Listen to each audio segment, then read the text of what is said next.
Hi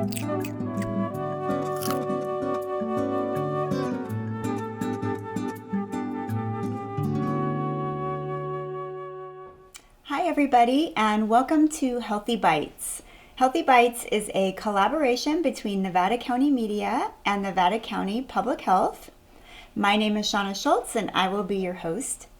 I am a nutrition educator and registered dietitian with the CalFresh Healthy Living Program, and I am really excited to be able to show you some recipes that are tasty, that are healthy, that are affordable, and that are also family friendly. In today's episode, we will be making some cocoa nut butter energy bites. And these are a great healthy snack for kids, or you can use them before, during, or after exercise.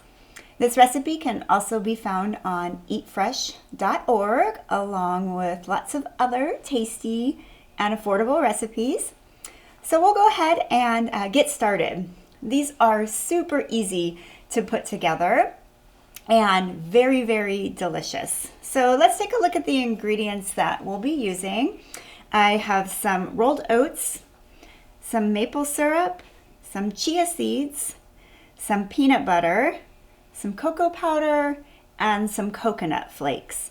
And that's it. And it's kind of more or less like a variation on a granola bar, but without a lot of unwanted ingredients, and you really get to control how much sugar that you put into these, so they end up being pretty low in added sugars, and that keeps them very nutritious.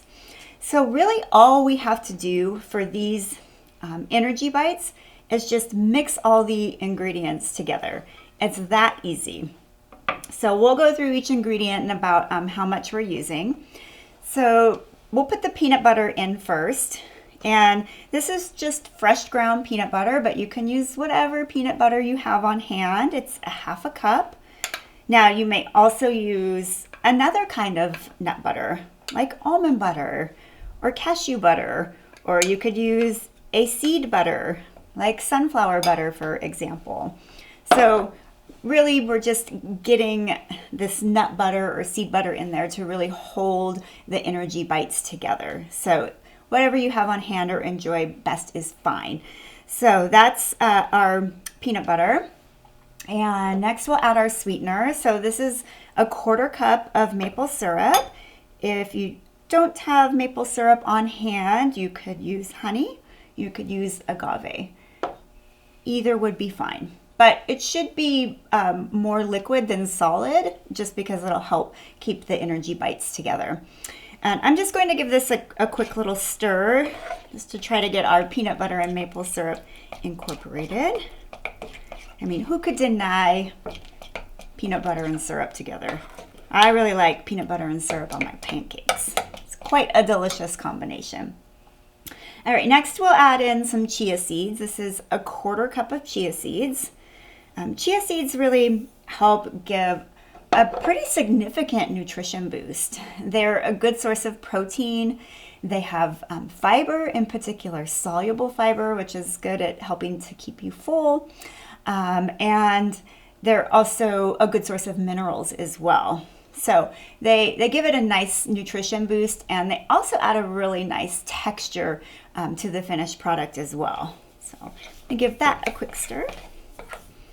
In one of my previous episodes, we made chia seed pudding, and the chia seeds really help to thicken the liquid. But in this recipe, they're just helping to provide some nutrition and also some, like a little bit of a crunch. All right, we have some coconut flakes. These are unsweetened, and they also help add some nice texture as well. Give that a little stir. And I really like the play that you get on colors with like the darkness of the chia seeds and then the white of the shredded coconut. So goes well together. Cocoa powder. This is unsweetened cocoa powder. There's 2 tablespoons there. For our coconut, that was about 1/3 of a cup. You could use a cacao powder if you wanted. You can also just leave the cocoa powder out if you don't prefer it, and that would be okay. Sometimes I use cacao nibs, and they add a nice little crunch as well. All right. And then our last ingredient is our rolled oats. I'm going to start by, there's a cup in there, I'm going to start by adding half. And you can always play around with this mixture. If it's too thick, you can add a little bit more liquid, like in the form of the syrup. If it's too thin, you could add more oats or more nut butter. But we do want it just to really be able to hold together when we roll it into a little ball or a little bite. And this looks like it's about the right consistency. Sometimes it just depends on what kind of nut butter you're using and